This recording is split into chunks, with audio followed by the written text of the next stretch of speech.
Salut tout le monde, moi c'est Meg et bienvenue sur Wisdom Plays.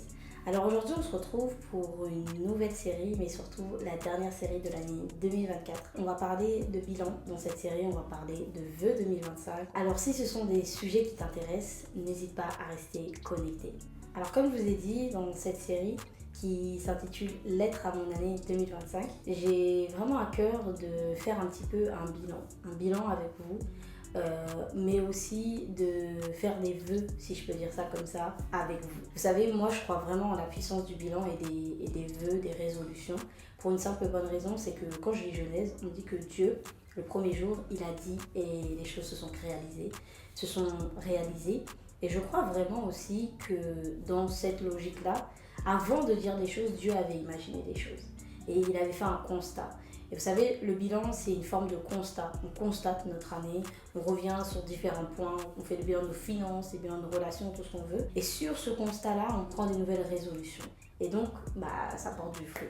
Donc, c'est vraiment l'objectif de cette série. Alors, le premier sujet que j'aimerais aborder dans cette série, c'est vraiment le fait de marcher dans l'amour.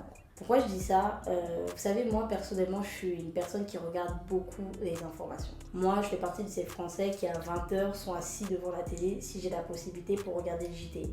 Peut-être parce que je suis communicante, qu'importe le truc, mais vraiment c'est quelque chose que je regarde et je suis assez régulière dans ça. Et toute cette année 2024, comme je regarde beaucoup les infos, j'ai pas vraiment cessé de regarder les informations. Et il y a un truc que j'ai constaté, c'est qu'il y a vraiment tout le temps que des mauvaises nouvelles. Constamment, dans l'éducation, dans la santé, dans l'économie. Il y a vraiment, la plupart du temps, que des mauvaises nouvelles. Et en fait, en regardant les infos et tout ça, là, dernièrement, je regardais encore les infos, je me suis dit, waouh, quelle année. Franchement, mauvaises nouvelles sont mauvaises nouvelles.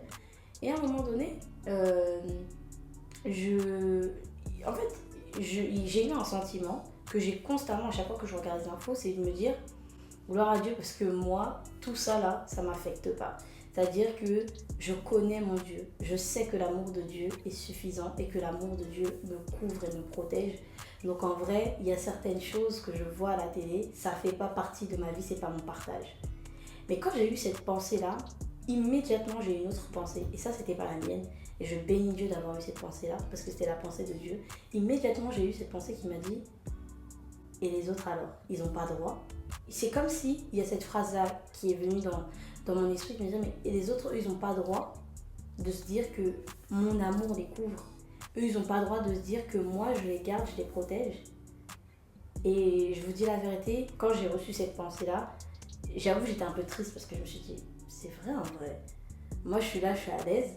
Mais la vérité, c'est qu'il y a des gens qui se sentent anxieux. Il y a des gens, ils rentrent au travail, ils sont déprimés. Il y a des gens, ils passent leur journée à aller faire des démarches pour avoir des solutions. Ils n'ont pas tout ça. Il y a des gens, en fait, leur vie, elle est vraiment difficile. Et moi, je suis contente parce que l'amour de Dieu me couvre.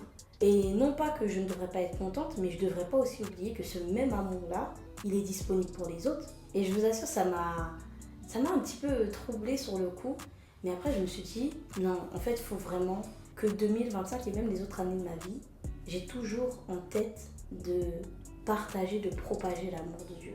Parce que je pense vraiment que c'était sur ça que l'Esprit voulait m'interpeller. Oui, Meg, tu es sauvée. Oui, Meg, je t'aime. Oui, Meg, mon amour te couvre. Mais Meg, tu n'es pas la seule qui doit en bénéficier. Et vraiment, on fait plein de choses. On vit nos vies, on va au travail, on est avec nos familles et tout ça, etc. Mais on devrait vraiment jamais oublier le but pour lequel on est aussi en relation avec les gens. N'importe quelle personne, c'est aussi de propager l'amour de Dieu. Si on a été sauvé, il y a une des choses qu'on doit toujours avoir en tête, c'est que partout où je vais, je dois me dire que je dois propager l'amour de Dieu. Parce que, en fait, ça ne devrait pas s'arrêter à nous. Et on ne devrait vraiment pas être de ces personnes-là qui devenons froids concernant le fait de propager l'amour de Dieu. Parce que c'est ce que Dieu veut qu'on fasse. C'est vraiment ce que Dieu veut qu'on fasse, c'est qu'on propage son amour, qu'on dise aux gens qu'il y a un Dieu qui t'aime, qu'il y a un Dieu qui t'aime tellement qu'il a donné son Fils unique pour toi et il veut être réconcilié avec toi par le moyen de la foi.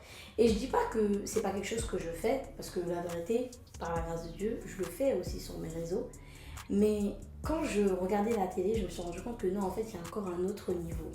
Et vraiment, je nous encourage tous, moi la première, qu'en 2025, on puisse marcher encore plus dans l'amour. Qu'on se dise vraiment, en 2025, je veux manifester l'amour de Dieu afin d'être l'opportunité pour quelqu'un de rencontrer Dieu au travers de ma vie. Paul, il disait ça à Timothée. Il a dit ça à Timothée dans 1 Timothée, chapitre 1, verset 5. Le vrai but de toute prédication et de tout enseignement, c'est d'éveiller l'amour. Et vraiment qu'on soit des personnes qui éveillons l'amour dans le cœur des gens. Quand tu vas au travail, quand tu es avec ta famille, tout ce que tu veux, que ça éveille un amour au point où les gens se disent mais t'as quoi toi que moi j'ai pas. Et là on pourra leur dire c'est Jésus-Christ, moi j'ai Jésus. Et vraiment ça m'a poussée, je me suis dit non, 2025, le reste de mes années à vivre là, je veux plus passer à côté.